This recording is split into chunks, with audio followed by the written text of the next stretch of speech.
I'm your host, Sheldon Alexander, and the NBA's Final Four is set. And we've got a full recap of all of the action, as well as a full-on preview of the conference finals, as we got the Warriors taking on the Mavs, and we got the Heat taking on the Boston Celtics. NBA action is in full effect. And as we talked last time, our Game 6 picks, the last time we did this pod, I went 2-2. 2-2. We'll take it. But coming off the last series, as we add that in, we're 33-25 against the spread for the play-in/playoffs, and 45-29-1 against the spread for my NBA picks overall. I mean, the Warriors, people were excited to see them back in action as a squad after a couple down years due to injuries. And now they're back in the Western Conference Finals. So Warriors did what we thought they would. Game 6 at home, they hit some shots. It took a while, despite playing against the Ja Morant-less Memphis Grizzlies. They started hitting shots late, and they end up covering that spread, which was a weird game because at the very end, they just start turning into those Warriors where it's like, right, yeah, we hit one shot, then you hit another shot, and then the avalanche starts and you can't stop it. Then you see the celebrations and the airplane sellies, and we're screaming and yelling. And it's like, really? You're against them. It doesn't help that Memphis couldn't hit a shot, right? Or like even a layup to save their life. If you know me, you know I'm a Jay fan. I'm a fan of JZ, better known as Sean Carter, or I guess lesser known as Sean Carter. And one of his famous lines is, "It's like bringing a knife to a gunfight." Yeah, you're bringing Dylan Brooks down the stretch, right? Like eventually, like shouts to Memphis for keeping that game close, right? But it was close till like about 5 minutes left in the fourth quarter, and then it's like Dylan Brooks trying to go one-on-one against Steph and Clay. And it's like, it's not really going to work. The other part I found interesting is if you watch, like, this is too inside basketball, but people who don't understand what Draymond Green means to that team, I don't think you actually like watch the games to see the little things that he does to help their offense move, where he just grabs the ball and he starts running and he's like directing traffic, like cut. And he's hitting guys like sorry, I got on my basketball nerd for a second there. But my point is, the Warriors back in the Western Conference Finals, they will now face the Mavs, who blew out the Suns in Game 7. And I'll say this, talk about being stunned. There is no world where I thought, if you were to tell me, forget about what the score was, but if you just said, oh yeah, the Mavs are going to blow out the Suns in a Game 7 at home, I would have told you were crazy. I would have taken that bet. I would have bet everything on, like, there's no chance of that. And yet, here we are. It was done right away. Like, my buddy called me because he said he was driving and he saw the score and he's like, wait a second, what's happening in this game? How is it a blowout in the first quarter? Like, I'm rushing home to watch the game and it's already over. I'm like, yeah, it's done. He's like, they can't come back. I'm like, no, if you're watching what's happening in this game, certain dudes, like, so Chris Paul, you could tell something was wrong, and we'll get there in a sec. Booker was trying to go hard. Jay Crowder was trying to go hard because he's Jay Crowder. Yeah. But everyone else on the Suns, it was like, I don't know what time they thought the game started. I don't know what, like, Bridges, Ayton, like, I don't know what those dudes were on or what they were doing or what game they thought they were in, but it wasn't Game 7 to go to the conference finals. Huge blowout win. Before we get to the Warriors and Mavs series, I'm pretty sure you probably got something to say about just either the Warriors win or the Mavs. I'll let you go whichever way you want to go there. Well, I mean, this is why this is really hard, right? Like, this is why betting on sports is really, really hard, because you look at those other games in Phoenix and it was blowout, right? And we were on those each and every one of them, -6, -6.5 throughout the series.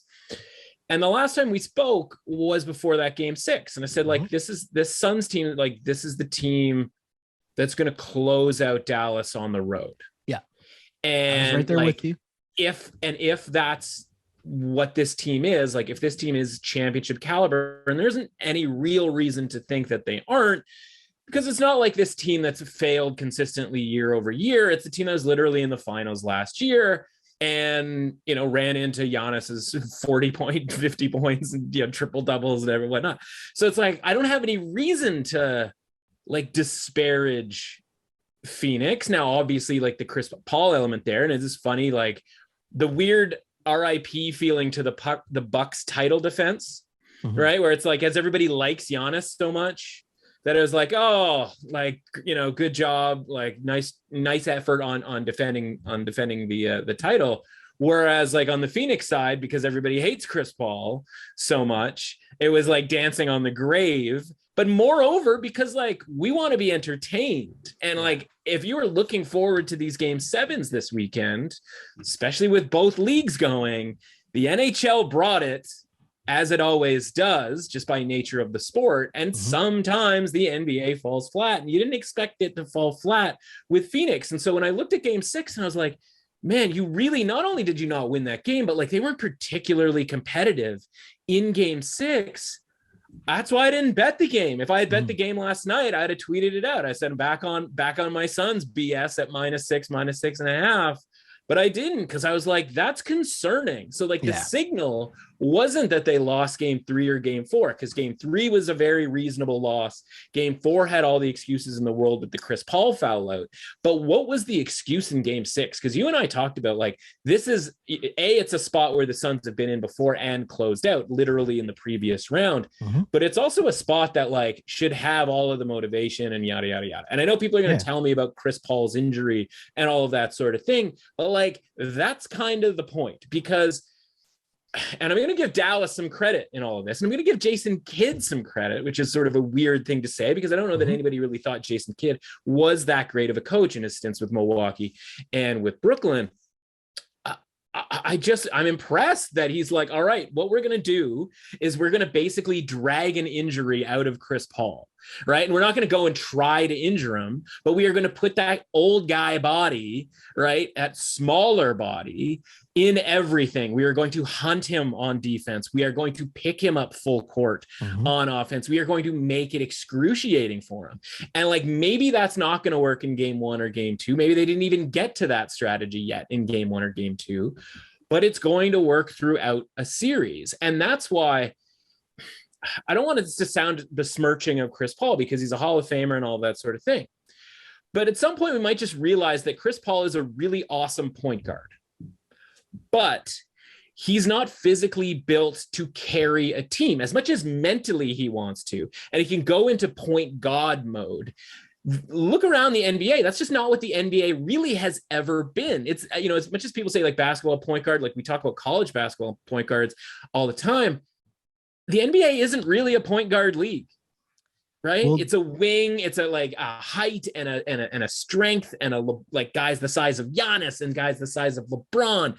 And it's so impressive that Chris Paul can get as far as he can get. But if he's your number one, and by the way, like Devin Booker sort of coming in there and he's like, he can obviously score in bunches and we get excited because any given night he'll drop 50, but it's like, I'm not looking at Devin Booker going like that guy's a top 5 player or an MVP candidate or whatever. That's just not where I'm at with him. And then obviously DeAndre Ayton like has the physical skills at some point, but that guy might be better off on a team that doesn't involve Devin Booker or Chris Paul, at least sort of going forward. Now I'm sure he's probably learned a ton from Chris Paul in this short period of time. And so I just look at it and I go like the NBA, why would I, and I look at myself and I go like, why would I focus on a point guard when there isn't really much history of that? Like the best point guard arguably all the time was Magic Johnson, who's like 6'9", 6'10", like, you know what I mean? Like he had the size, like he wasn't breaking down or wasn't sort of vulnerable to breaking down the same way that a 6'1" Chris Paul can break down. And so like the best player in this series was always Luka Doncic. And we talk about the NBA being like, okay, you start with who's got the best player on either side. And when we talk about Miami, Boston, like right now, we'll talk about how Jason Tatum is probably the best player in that series. But like a week from now, Jimmy Butler might be the best player in that series because that's just what Jimmy Butler does. And so we go, okay, like the Mavs have Luka and a bunch of others, and this is going to be a weird comp going forward. this Mavericks team kind of reminds me of the Orlando Magic with Dwight Howard, not because they are built necessarily in the same way, but that was a 1 in 4 out, like at a time when people weren't really doing 1 in 4 out. And it was just like, okay, throw it into Dwight or kick it out for threes. And they got to the NBA finals by doing that. Whereas Luka, obviously the game has changed. You're not going to just throw him in the post constantly the way like, Dwight Howard was in his prime. You're going to do it in a different way, but it's really just like, hey guys, you just hit some open shots because Luka's going to create that for you. It's done in a different way, but I think he's going to drag them to the finals. Like, spoiler alert, I think they're going to win this series. Because again, I think Luka's the best player in this next series. It's, you know what it is? I think the comp is more so those LeBron late Cavs teams, or maybe even LeBron now with the Lakers without Anthony Davis. But it's more so just having the big guard and putting shooters around him, and everyone else kind of just has a role. Like, you guys play defense, you guys hit open shots, I'll get you open shots. Be ready to shoot, right? And I came on here talking reckless about Luka, talking about how I didn't think he had enough to carry a team through a playoff run, didn't think he was in shape, didn't think all of those things. All of those things I said into a microphone, and I'm not going to lie to you, I still believe those things. This loss to me, like the Dallas Mavericks overall, when I look at them as a team, yes, I was wrong, right? Yeah. Never gonna, like, there's no argument there. But when I look at what happened to the Suns are a team, as you mentioned, they're built as in the collective, right? Like, we know Chris Paul isn't that Chris Paul. Chris Paul is going to be able to give you spurts now, right? He'll spend the beginning of the game trying to get everyone else going. And then fourth quarter, okay, I'm going to make plays. I'm going to make the plays down the stretch. I can bring us home. Early on, we need Book and we need Ayton. We need to get busy, to get buckets, and we need our other guys, Bridges, Cam Johnson, those guys to like hit open shots. Jay Crowder, hit open shots. And so when you have a team built like that, that's based on the collective, and one of those key pieces don't show up, or in this instance, in a game 7, none of those pieces show up. Like, there was a play early on in that game where they passed it into Ayton, and it was a perfect pass leading him right to the basket where he could just get it, gather, and dunk. And instead he reverse pivoted and did like a fading hook shot and missed. And I was kind of like, what's happening here? And then something came out because he only played under like 15 minutes in last night's game. I think it's like 15 in the first half or something like that. And when asked about it, Monty kind of said that's internal. Yeah. So like something happened, obviously, on the bench. I'd assume he's probably mad, angry. Who knows? Bottom line is, none of their 3 main guys showed up. None of their role players showed up, and you have no chance in winning. And that's why you don't want to go to a game 7 when you don't have the best player in the series, right? Because you can't, like, you go into a game 7 where anything can happen. And now you're giving Luka a chance. Those guys are playing with house money, right? They're playing with house money. They're playing super confident. They won that game 6, right? And you mentioned Jason Kidd and the job he's done. I think one of the best parts of what he's done with this team is role definition. So this is what Luka does. Cool. The rest of you guys are out there gooning, playing defense, getting on the glass. Like, you're talking, you got guys like Finney-Smith, right? He's playing hard defense on Chris Paul all the way up the floor, as you mentioned, right?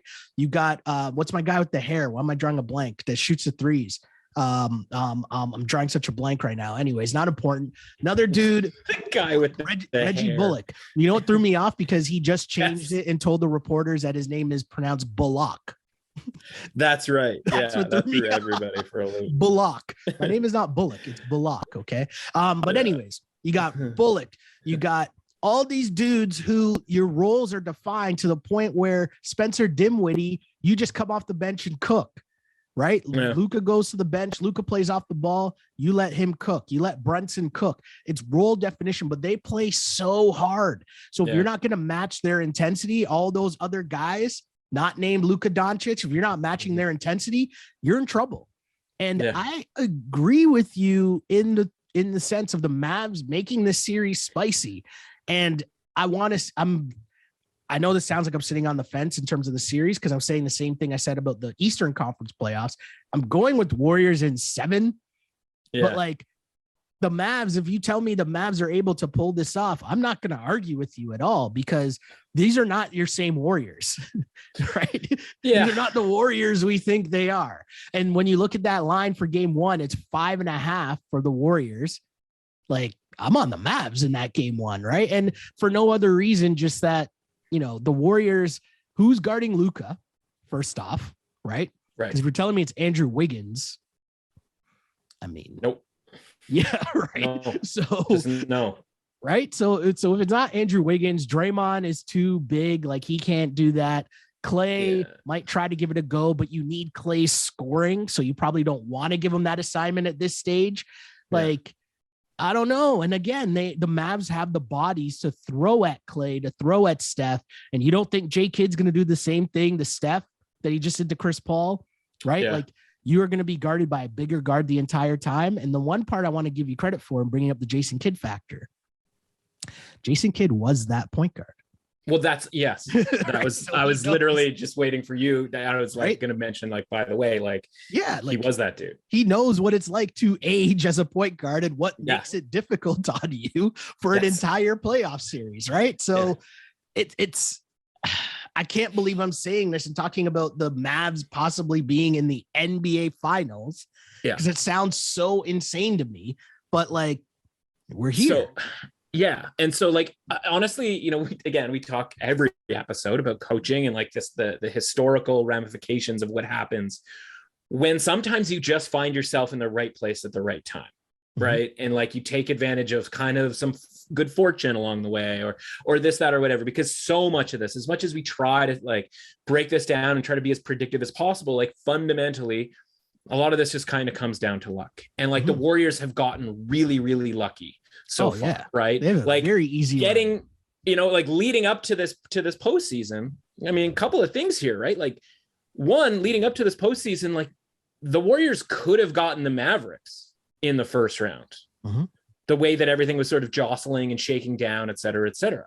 They didn't. They got the Nuggets instead, a team that nobody thinks that highly of, right? Like, other than Jokic, like, literally being injuries, Jokic. And exactly. And again, not their fault because of, the injuries and whatnot, but like, that's the best case scenario. We talked about that. That's why we were on the Warriors, -2.5 on the series line, because we're like, I don't really think that much of the Nuggets. Then they get Memphis. And when the injury happened, it's game 3. The injury to John Morant happened. It's game 3, and the Warriors win that game comfortably. And like, there's sort of this like feeling when that happens, like, oh, this series is over. And we almost kind of think to ourselves, like, oh, because it's now over because John Morant is out, that it was always going to be over. You know what I mean? Like, that there was no way the Grizzlies were going to win if Morant was still in that series. But the very next game, even without Morant, Memphis competes, right? Like, they have the lead. Again, everybody pretty much agrees they probably should have won game 4. Then they annihilate the Warriors in game 5. And as you mentioned, right up until about 5 minutes to go, I can bust out the old shot quality stats here. The shot quality was even in that game, but Memphis just stopped making shots in the last 5 minutes. Would that have been the case with John Morant in the lineup? And so, like, there's an alternative universe where we see a 7-game series. We see something along those lines where, by the way, maybe Memphis does the same thing that Dallas did to Phoenix. We will never know that. And because, like, the way people think about sports, we just assume that the Warriors always win that series, in the same way that if, say, Chris Paul hadn't fouled out of game 4 and the Suns had won that game and then finished it off in 5 games at home, we would have the same attitude, like that Dallas was never going to win that series. Margins are so slim. Exactly. Only in the alternative universe actually happened to be this universe, and it ended up going 7, and it got dragged out. And Chris Paul, whether it was banged up, whatever, like, that was part of the game plan for Dallas to drag that out. And so I just look at this and I go, okay, the other element is, from before the playoffs start, Luka gets hurt in that last game of the regular season. And because we take so much energy, especially as the play-in tournament's going on and all of that stuff, we look and we have this like full week to think about it. And we dismiss Dallas, like, in our brains. And I'm talking like psychological type stuff here. Like, we literally dismiss the Mavericks for a week to the point where like I was sitting there, you'll remember game one, I was like, are we positive they should be 5-point underdogs at home, even without Luka, to this Utah Jazz team? Like, are we sure that's the thing? And like Utah pulls off like the miracle cover in that game. And then Dallas wins the next game and then goes on to win the series. And again, rightfully so. And part of that's because Luka came back. Don't get me wrong. But if Luka was healthy, and we didn't have a week to dismiss the Mavericks for that, period of time, are we thinking differently about the Mavericks now? Like we have taken this 2-week to 3-4 week period of time. And part of that is because they faced the Suns. And listen, I talk more than anybody about how useless the regular season is. And like, if the Suns are going to pad their stats from a win-loss record, and we look at it like, oh, they won 65 games and like, blah, blah, blah. Like, this is like a juggernaut team. Well, like the playoffs are a different animal. Like every other sport, the playoffs are a different animal. And so I just look at it and I go like, we've never really given Dallas this fair shake the way that we might have if Luka had been healthy before the playoffs started. Because if he's healthy before the playoffs start, one, they're favored by a great deal against Utah. They probably sweep Utah.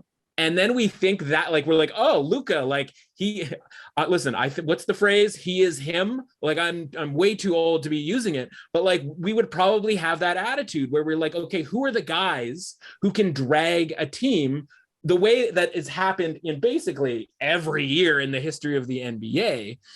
Who are those guys? And it's like, if Luka isn't on that list of guys who can be the difference and be that player that can drag his team to a finals, that can upset this team or that team, like, I think we would have been on the Mavericks. Like, because of that injury, we sort of got like thrown off the scent, so to speak, because then they end up in this weird series against the Jazz. And obviously, a real tough matchup with the Suns, or theoretically tough matchup for 3 out of the 7 games anyway, as they got absolutely destroyed in some of those, Yeah. I mean, my whole thing that I still will never understand when I'm watching teams go against Luka, why am I letting him get a screen onto my big consistently every single time? We know that's food, right? Like, and every time it ends up Luka on an island against DeAndre Ayton, and Ayton has no chance. It's not even fair for DeAndre Ayton. Like, I don't understand why you're not just double teaming off the screen every single time and forcing the ball out of his hands. And if all those other guys are going to hit shots for the whole series, cool. But the same defense that we're talking about the Mavs employing on Chris Paul and what they're probably going to try to do to Steph Curry as well, I'm doing the same thing to Luka. And maybe I'm taking Kuminga and saying, yo, your whole job is to just be athletic and deny Luka the ball, guard him all the way up the floor, guard him like, and you get fouled out, cool, whatever, doesn't matter. But like, I'm trying to make your life, I'm going to run you throughout the whole series. That would be instead of just allowing the screen to happen. And a lot of this comes down to, and this is basketball nerd stuff again, but when you watch the highlights and how easily dudes guarding Luka will just accept the switch. The screen comes and Bridges is like, oh, I'm not really going to fight over that screen so hard. Like, let's just switch and see what happens. Like, that's the little stuff when you're watching early and you're like, oh, this game's over. And Bridges wants no smoke, right? Like, not even a chance. And, even Cam Johnson came off the bench and he tried, but he's still on Luka leading Island. Scorer of the game, for the Suns, Cam Johnson. Right, but Cam Johnson came and he's trying to play hard defense, but you're on Luka Island, bro, 1-on-1, and that's not a good life to be in, right? Yeah. So I'm very interested to see how that plays out. You mentioned the Chris Paul thing a couple times. I want to get this in though. Suns point guard. This was tweeted out by Marcus Spears. Chris Paul limped out of the arena with a very slow walk, and they learned that Paul had a left quad injury. When asked about the quad injury, Paul declined to comment. I bring that up not because we're surprised by that news, because A, we watched the games and noticed that something was off from the past however many games, but B, we've seen the story before from Chris Paul. C, I really bring this up because your man's Pat Beverly just reminding me why I love the NBA so much. Pat Beverly in the middle of the game tweeted out, he's like, just watch, just wait and see. We're going to hear about someone's injury post game. And then what happened? Boom. And then we got Anthony Edwards Instagramming the score of the game. And he's like, I know we're out of the playoffs, but what is this? It's just like, this league is insane, right? Like absolute insanity, absolute insanity. But just, you know, and the last thing on the, like, on the thing about Luka, like, it's funny, right? Because physically, Luka is such this interesting character in that, like, the game plan will, you know, it's easy to say, like, I'm going to tire this guy out or tire that guy. And you try to do it to LeBron, and LeBron just like, no. You try to do it to Giannis, and Giannis like, no. Imagine it's probably the same case with like a guy like Tatum. But like Luka, like, obviously is the height and weight of somebody who can play a physical style of the game. Whereas like Chris Paul, like, he's just always up against it. And that's what's incredible about Chris Paul. He's old.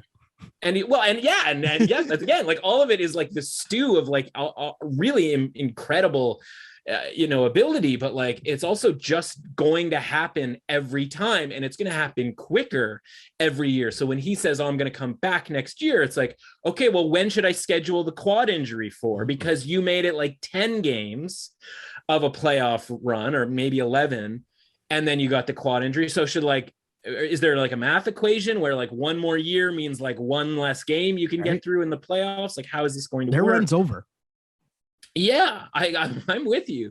But Luka, like, we beat him up because like he's quote unquote out of shape. But like, listen, like, he's never going to be like, you know, carved out of stone, so to speak, right? Like, people have different body types. There's a certain, like, you know, maximum that you can sort of be. And like, yeah, he could be a little bit thinner, I suppose, but like, he's just not going to be like a jacked dude out there. Right. And so like, it's working for him. Now, again, we want the injuries to not happen. And like, what, you know, but really, like, how much does one thing have to do with another? Like, that's something that, honestly, I think like medical professionals would probably have differing opinions on. Some would just like be like, well, he needs to get in better shape. And others are like, my guy's out here like raining, you know, buckets here, and like 40-point games and all of that sort of thing. Like, I can't beat him up too much about like what his physical stature is at this point. So I think he can handle it, but I also wouldn't be surprised if he didn't. Like, it's this weird sort of halfway in between thing where you look at LeBron and be like, okay, that guy's impervious to this.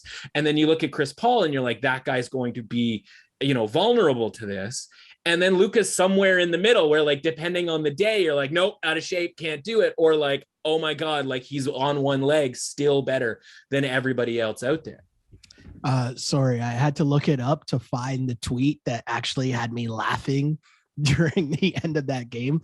This is from someone named @MasterTess on Twitter, but says Luka was on a McChicken's vodka and hookah diet all summer and still led the Mavs to the Western Conference Finals. McChicken's vodka and a hookah diet. I love it. That's great. Yeah, you're totally right. And in Luka, credit where credit's due. He put in the work. Jason Kidd, I think, got the rest of the team in order to have them understand how to, I forget whose line it is, what coach it is, but be a star in your role. Right. Mm-hmm. Like, and the Mavs are here. This Warrior series is going to be very, very interesting. And the Warriors should not lose. Like, if you're the Warriors, you should not lose this series to the Mavs. But then again, the Suns shouldn't have lost the series to the Mavs either. And I think we just found out how slim the margins are in the playoffs in terms of, you brought up that Chris Paul game 4, right? Like, if that doesn't go that way, how does the rest of the series play out? Right. Yeah. And who knows, right? If Chris Paul, we can't say if Chris Paul doesn't get hurt, because we know Chris Paul is always going to get hurt. But, and I'm not saying that as shade. I'm just saying that as a matter of like fact, like there's history that's shown this, right?